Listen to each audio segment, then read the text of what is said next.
तो आज हम देखेंगे पॉलिटिकल साइंस में डायरेक्टिव प्रिंसिपल स्टेट पॉलिसी। तो सबसे पहले हम लोग देखते हैं कि अभी तक जितने हमने पढ़े हैं तो उनको सब थोड़ा सा रिवीजन कर लेते हैं बहुत फास्ट तरीके से। और इसके बाद हम समझते हैं डायरेक्टिव प्रिंसिपल और स्टेट पॉलिसी, इसके अंदर क्या क्या दिया है हम अच्छी तरह समझेंगे बिग बिग एग्जाम्पल के साथ में। सबसे पहले हम समझते हैं जो अभी तक हमने पढ़े हैं उनको समझते हैं। सबसे पहले देखा जाए तो आर्टिकल 1 के बारे में दिया था, हमने यूनियन के बारे में समझा था, यूनियन के बारे में दे के रखा है, यूनियन के बारे में कॉन्फेडरल और फेडरल के बारे में हमने समझा था। और 2 के अंदर दिया था कि हम किसी भी फॉरेन स्टेट को, किसी भी एरिया को हम अपने देश में मिला सकते हैं। 3 के अंदर देखा जाए तो हमने समझा था किसी भी स्टेट को का नाम चेंज कर सकते हैं, बाउंड्री चेंज कर सकते हैं। 4 के अंदर देखा जाए तो कितने मेंबर ऑफ पार्लियामेंट होंगे किस स्टेट से, वहाँ के बारे में समझा था। और इसमें देखा जाए 5 के अंदर देखा जाए तो 5 से लगा के 11 तक यानी 5 to 11 के अंदर पार्ट देखा जाए तो इसमें हमारा सेकंड में दिया था सिटीजनशिप के बारे में दिया था। 5 के अंदर दिया था कि कैसे हमको सिटीजनशिप मिलेगी कैसे नहीं मिलेगी। 6 के अंदर देखा था पाकिस्तान का जो कोई भी व्यक्ति आता है तो उसको मिलेगी नहीं मिलेगी, कब मिलेगी, किस किस डेट के अंदर अंदर आता है तो कब उसे मिलेगी। और 7 के अंदर देखा जाए तो जब पाकिस्तान कोई भी व्यक्ति जाता है जो वापस आता है तो उसे मिलती है कि नहीं मिलती है उसके बारे में देखा था।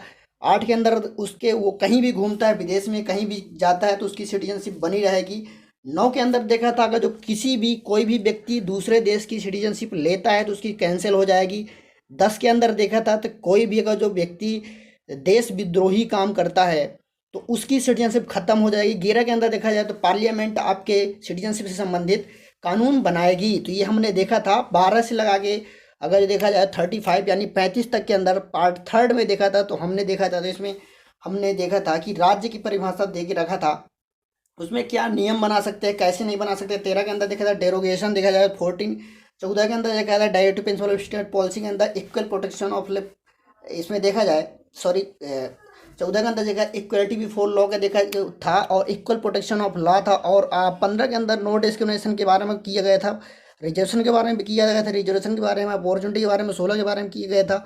और देखा जाए तो अनटचेबिलिटी के बारे में 17 के बारे में किया गया था। और 18 के बारे में देखा जाए तो 18 के बारे अंदर किया गया था आपका कि आप कोई भी टाइटल्स नहीं लगा सकते अपने नाम के सामने, इसके बारे में था। और 19 के बारे में देखा जाए बैकबोन ऑफ कॉन्स्टिट्यूशन बोला जाए। और 20 में अंदर दिया था कि जो आप कोई भी क्रिमिनल काम करते हैं तो उसके हिसाब से आपको सज़ा दी जाएगी। 21 के अंदर देखा जाए तो लाइफ एंड लिबर्टी के बारे में बोल गए थे। 21 अगर देखा जाए तो इसकी 21 सब क्लॉज ए के अंदर देखा जाए तो उसमें देखा जाए तो आपका इसमें एजुकेशन के बारे में दिया गया था तो ये हमने देखा था।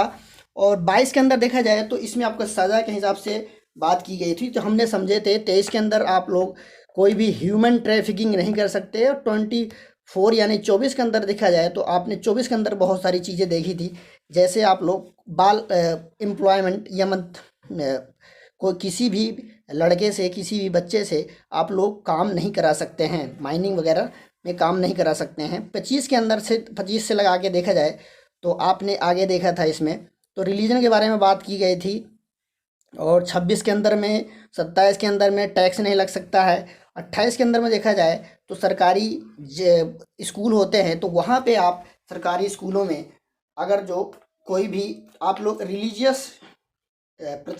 रिलीजियस एजुकेशन नहीं दे सकते हैं सरकारी स्कूलों में। और 29 के अंदर देखा जाए तो माइनॉरिटी का जो कोई भी व्यक्ति लेना चाहता है एजुकेशन तो उसको वो ले सकता है।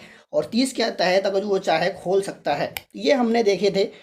अब समझते हैं भाई हम लोग आज इसके बारे में। और 21 के बारे में प्रॉपर्टी के बारे में देखा था। 32 के बारे में को सुप्रीम कोर्ट के बारे में देखा था, रीट के बारे में देख रखा था तो हमने समझा था बहुत सारी चीज़ें जैसे आप हैबियस कार्पस हो गया, मंडमस हो गया, इक्विवेलेंट हो गया, ये सब चीज़ें हमने समझी थी। और अब हम समझते हैं, आज हम समझेंगे, अब हम समझते हैं directive principle and state policy. और बहुत सारी चीज़ें देखी थी, अगर जो आपने नहीं देखा है तो उनको बहुत ज़रूरी देखा है आपको देखना, तब आपको ये चीज़ें समझेंगी समझ में आएंगी। तो आज हम समझते हैं directive principle and state policy ये कहाँ से कहाँ तक देखे रखा है। तो हम समझते हैं सबसे पहले अगर देखा जाए तो ये आपका पार्ट 4 के अंदर देखे रखा है। और 36 से 51 यानी 36 से 51 के अंदर देके रखा है। ये आपको आना चाहिए। Directive principle and state policy आखिर है क्या? डीपीएसपी आपने सब लोग सुनते होंगे, सुने होंगे, तो ये हम समझते हैं। तो सबसे पहले देखा जाए तो इसको हम लोगों ने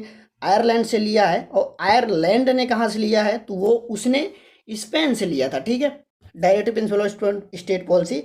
यानी अब समझते हैं कि भाई ये है क्या। तो ये देखा जाए तो सबसे पहले राज्यों के लिए है, ठीक है।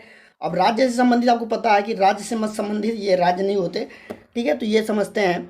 अब इसको देखा जाए तो पार्ट 4 के अंदर रखा है और 30 यानी 36 से 51 तक रखा है, आयरलैंड से लिया गया है। और इसको सबसे पहले देखा जाए तो BN राव, ठीक है। तो BN राव देखा जाए तो fundamental right and directive principle state policy देना चाहते थे व्यक्ति स्टेट को, क्योंकि ये जरूरी था। और KT शाह ने इनको देखा जाए डायरेक्टिव प्रिंसिपल स्टेट पॉलिसी को चेक बोला। अब चेक का मतलब क्या होता है, जैसे मान लो आपने बैंक देखा होगा, तो बैंक हम लोग जब जाते हैं तो बहुत लोगों के पास चेक होते हैं, बहुत लोगों के पास डेबिट कार्ड होते हैं। तो चेक का मतलब होता है बैंक जिसे चाहे चेक दे सकती है और नहीं चाहती है तो नहीं दे सकती है। चेक उसी को दिया जाता है जिसको ज़्यादा इंपॉर्टेंट काम होता है, ठीक है। तो चेक इसलिए बोला है कि मतलब स्टेट चाहेगा जिसको डायरेक्टिव प्रिंसिपल के तहत फैसिलिटी देना तो वो दे सकती है, नहीं चाहेगी या उसके पास व्यवस्था हो जाएगी तब दे देगी, नहीं व्यवस्था होगी तब तक वो नहीं देगी। डायरेक्टिव प्रिंसिपल के अंदर वो चीज़ें रखी गई हैं। अगर जो गवर्नमेंट चाहेगी, उसके पास व्यवस्था हो गई है, बहुत सारी चीज़ें हम समझेंगे आर्टिकल के अंदर दे के रखा है, क्या क्या दे के रखा है, तो उसको अगर जो गवर्नमेंट चाहेगी, उसके पास सुविधा हो गई तो दे देगी, नहीं सुविधा होगी तो वो नहीं देगी तब तक के बारे में ये डायरेक्टिव प्रिंसिपल स्टेट पॉलिसी के अंदर कहा गया है। तो यह समझना है। तो मतलब इसलिए KT शाह ने इसको चेक बोला है कि मतलब जब गवर्नमेंट चाहेगी तो दे सकती है, नहीं चाहेगी तो नहीं दे सकती है। अम्बेडकर ने बोला था, डॉक्टर अम्बेडकर ने बोला था इसको पब्लिक वेलफेयर यानी लोक कल्याण बोला था, सामाजिक एंड आर्थिक लोकतंत्र की स्थापना कर देता है डायरेक्टिव प्रिंसिपल, ठीक है।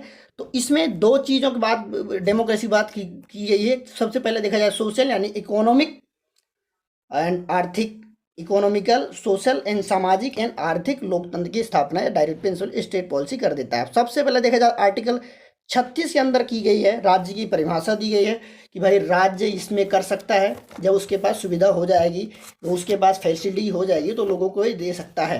अब देखा जाए 36 के अंदर की गई है यानी 36 के अंदर, और 37 के अंदर बोला गया है जो 37 के अंदर कहा गया है कि आप लोग यानी इस डायरेक्टिव प्रिंसिपल स्टेट पॉलिसी को आप लोग कोर्ट में ये परिवर्तनीय नहीं है, यानी न्यायालय में मुकदमा नहीं कर सकते हैं कि आपको मान लीजिए बहुत सारी चीज़ें हैं जैसे में। अब देखा जाए तो 36-37 हो गया ये। अब हम समझते हैं आगे की चीज़ें।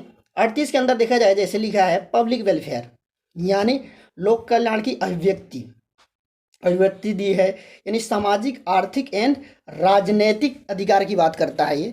तो अगर जो ये जाएंगे ये दे सकते हैं, मतलब सरकार इसको दे सकती है, नहीं भी दे सकती है, ये सरकार के ऊपर है। तो अगर जो नहीं देती है तो आप इसकी कोर्ट में कोई भी केस नहीं कर सकते, मुकदमा नहीं कर सकते इसके ऊपर कि भाई हमें गवर्नमेंट नहीं दे रही है, ये लिखा हुआ है इसमें। ऐसे नहीं, क्योंकि डायरेक्टिव प्रिंसिपल स्टेट पॉलिसी के अंदर है जो चीज़ तो गवर्नमेंट के ऊपर है, ये गवर्नमेंट के लिए है। गवर्नमेंट चाहेगी देगी, नहीं चाहेगी नहीं देगी। तो ये 38 के अंदर बोला गया है लोक कल्याण की अभिव्यक्ति के अंदर कि सामाजिक आर्थिक एंड राजनैतिक न्याय की बात की गई है, ठीक है। ये हो गई। अब 39 की बात बारे में कही गई है, मेल एंड फीमेल के बारे में की गई है। सेम काम के लिए सेम सैलरी की जाएगी, ये की गई है। ये कहा गया है 39 यानी 39 के अंदर कहा गया है, डायरेक्टिव प्रिंसिपल स्टेट पॉलिसी के अंदर कहा गया है। ध्यान रखना कि मतलब सेम काम के लिए सेम सैलरी दी जाएगी, ये इसमें की कहा गया है। तो मतलब ये गवर्नमेंट चाहेगी तो दे भी सकती है, चाहेगी तो नहीं भी दे सकती है, उसके ऊपर डिपेंड करता है। और देती भी है सेम काम के लिए। मान लो बहुत सारी चीज़ें ऐसी देखा जाए, टीचर हो गया, अब कैटेगरी भी अलग अलग होती है। कोई टीचर मतलब सीनियर लेवल हो गया, कोई जूनियर लेवल हो गया, तो उसके हिसाब से सैलरी होती है। लेकिन गवर्नमेंट चाहेगी तो उसको सेम सैलरी और सेम काम के लिए सेम चीज़ें दे सकती है। ये आर्टिकल 39 के अंदर यानी 39 के अंदर कहा गया है, ठीक है। ये ध्यान रखना है, समान काम के लिए समान वेतन दे सकती है। और फिर अगला देखा जाए तो आपको नेक्स्ट देखा जाए 39A के अंदर क्या कहा गया है, same judgement and free help, ठीक है। इसके बारे में कहा गया कि मतलब समान न्याय एवं निःशुल्क विधि सहायता।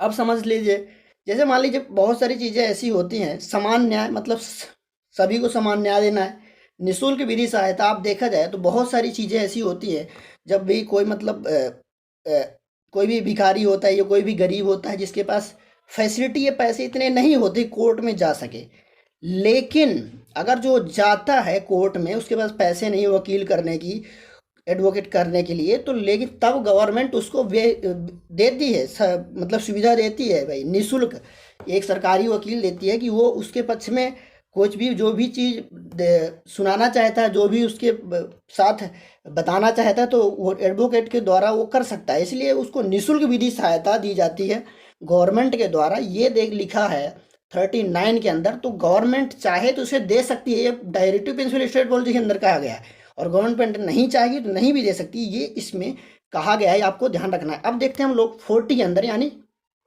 40 के अंदर क्या कहा गया है। इसमें देखा जाए तो ग्राम पंचायत की बात की गई है। अब ग्राम पंचायत पंचायत की बात की गई है 40 के अंदर। अब इसमें आपको पता ही होगा कि पंचायत एंड देखा जाए तो गांधी जी हमारे जो हैं बहुत सपोर्ट करते थे पंचायत का, और अंबेडकर जो थे ये पंचायत का नहीं सपोर्ट करते थे। अब समझते इसमें व्यवस्था क्या है भाई।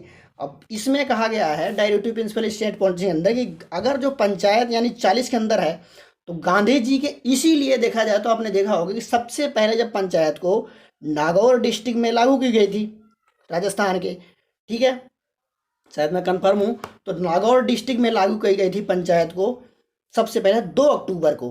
अब यहाँ पे अब गांधी जी क्यों कहते थे कि अगर पंचायत होगी तो गांव में विकास हो पाएगा, सब चीज़ें हो पाएंगी। लेकिन अम्बेडकर का कहना था कि भाई अगर जो पंचायत होगी तो वहाँ पे गांव के लोग अपनी अपनी लूट लेंगे सब, वहाँ पे कुछ सुनवाई नहीं होगी। इसलिए पंचायत का सपोर्ट नहीं करते थे अम्बेडकर, बल्कि गांधी सपोर्ट करते हैं। लेकिन बाद में जब इनमें ठीक नहीं पड़ा तो बाद में राजेंद्र प्रसाद जी थोड़े जो हमारे फर्स्ट प्रेसिडेंट थे इंडिया के, तो उन्होंने इनके साथ बोला, बात की कि आप ऐसा मत करिए, जो भी ठीक है आप लोग इसको पंचायत को डायरेक्टिव प्रिंसिपल स्टेट पॉलिसी के अंदर रखा दीजिए। जिसको पसंद होगा पंचायत अपने यहाँ पे लागू करने के लिए जिस स्टेट को तो लागू कर देगा, जिसे नहीं पसंद होगा तो नहीं लागू करेगा। इसलिए देखा जाए तो पंचायत बहुत सारे स्टेट में है भी और बहुत सारे स्टेट में नहीं भी है।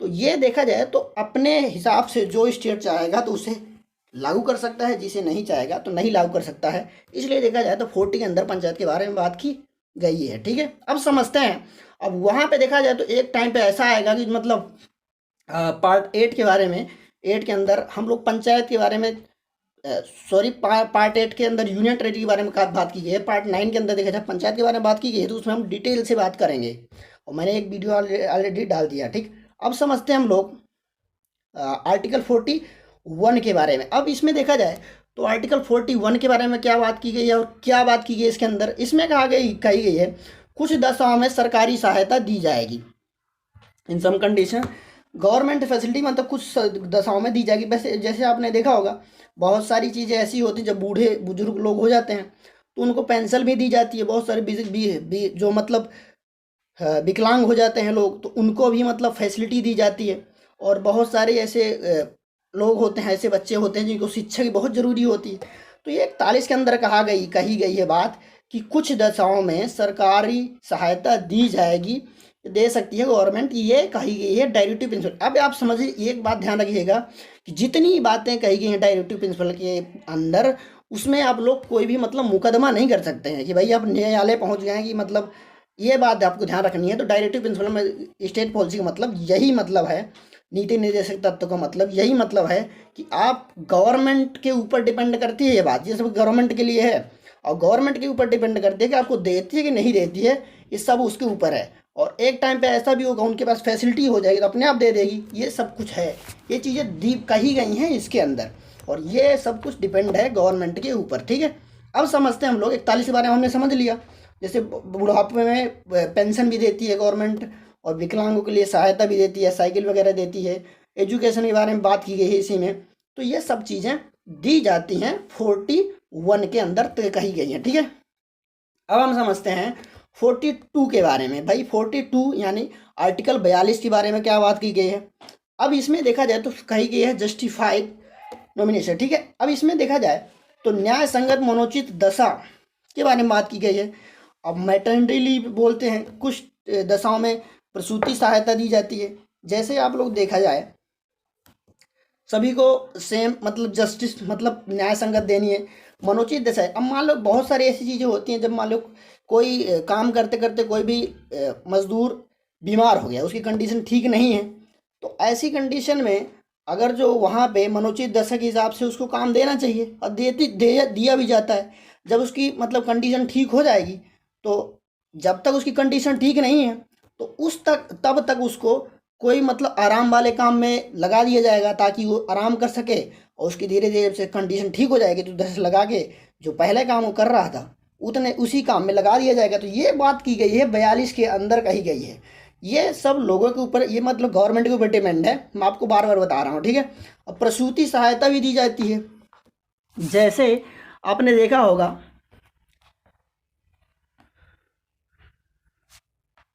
ठीक है, जैसे अब प्रसूति सहायता औरतों को दी जाती है, तो ये बहुत सारी चीज़ें ये 42 के अंदर कही गई हैं, तो आपको पता होना चाहिए। अब हम समझते हैं 43 के अंदर क्या कहा गई है। फिर सबसे पहले 42 हो गया, अब 43 के अंदर समझते हैं लिविंग वेज। अब समझते हैं इसमें कही गई है निर्वाह योग्य मजदूरी, लिविंग वेज के बारे में। अब इतनी मजदूरी भाई देनी ही है कि उसका जीवन यापन हो सके। ऐसा नहीं मतलब कि उसका आज के टाइम में इतनी महंगाई है कि मतलब उसको डेली 500 रुपया चाहिए और तुम 50 रुपये दे रहे हो, ये मतलब इसके बारे में इसलिए बात की गई है 43 के अंदर कि इतनी मतलब उसकी मजदूरी होने चाहिए कि मतलब उसका जीवन यापन हो सके, मतलब निर्वाह योग्य उसे मजदूरी देनी चाहिए। ये डायरेक्टिव प्रिंसिपल स्टेट पॉलिसी के अंदर कही गई है, यानी नीति निर्देशक तत्व के अंदर बात की गई है 43 के अंदर। ये आपको समझ में आना चाहिए।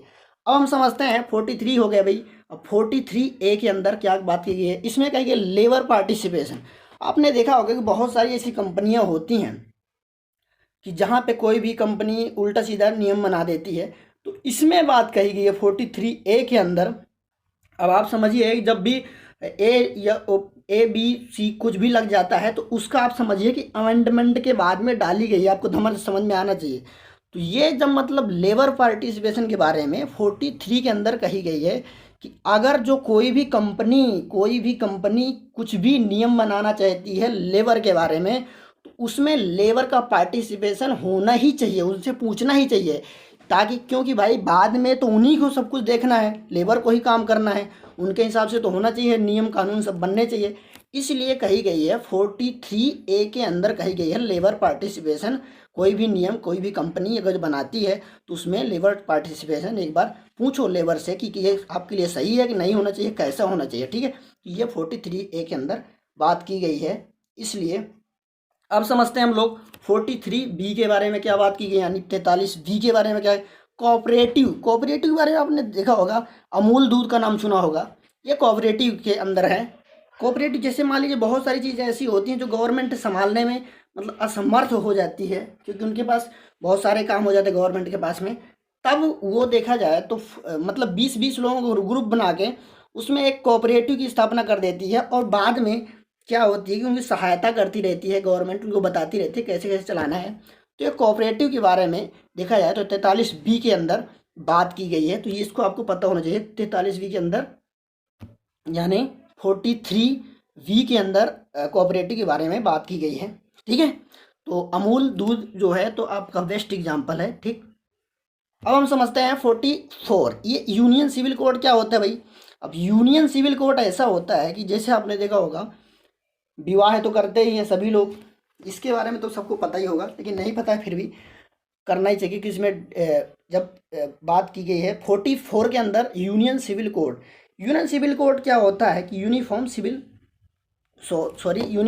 कोड के बारे में इसमें बात की गई है कि जैसे मान लो अपने हिंदू भी शादी करते हैं और मुस्लिम भी शादी करते हैं, लेकिन क्या है कि हिंदू के तो भाई एक शादी करके दूसरी को शादी करेगा तो बहुत सारे मतलब प्रॉब्लम होती हैं, लेकिन मुस्लिम में क्या होता है कि मुस्लिम में एक शादी करके वो 4 शादी और कर लेते हैं, फिर भी उन्हें प्रॉब्लम नहीं होती।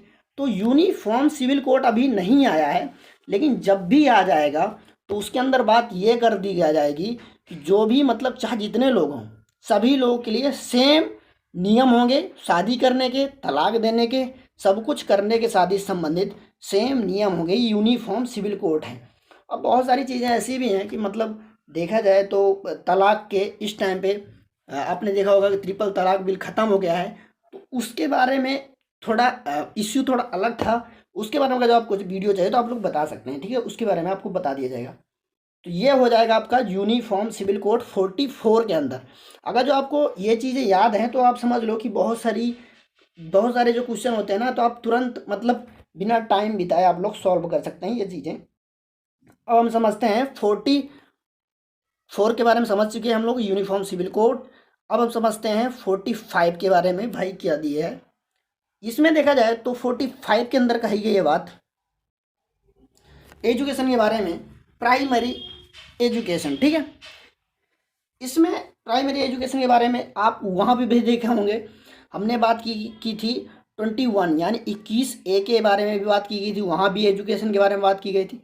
लेकिन वहाँ पे और यहाँ पे कुछ ना कुछ तो अंतर होगा। यहाँ पे देखा जाए तो 6 से लेकर 14 साल तक के बच्चों की प्राइमरी एजुकेशन बात की गई है, और 21A के बारे में राइट टू एजुकेशन के बारे में बात की गई थी। क्योंकि वहाँ पे देखा जाए पहले बहुत सारे लोग एजुकेशन अपने बच्चों को देना पसंद नहीं करते थे, लेकिन यहाँ पे करके इसको रख दिया गया। लेकिन ये डायरेक्टिव प्रिंसिपल स्टेट पॉलिसी के अंदर कही गई है, और वहाँ पे राइट टू एजुकेशन का कॉन्सेप्ट बना दिया गया था 21 के अंदर में। तो ये समझना है कि यहाँ पे अगर जो पॉलिटिकल, यहाँ पे मतलब डायरेक्टिव प्रिंसिपल के अंदर गवर्नमेंट चाहेगी तो कर सकती है, नहीं चाहेगी मतलब जितनी भी चीज़ें गवर्नमेंट इसमें डायरेक्टिव प्रिंसिपल के अंदर रखी गई हैं सब वो गवर्नमेंट के लिए बनाई गई हैं, बल्कि जो फंडामेंटल राइट होता है तो वो लोगों के लिए बनाया गया है। तो आई होप आपको समझ में आया होगा। तो मिलते हैं नेक्स्ट वीडियो में, तब तक के लिए thank you watching this video, thank you.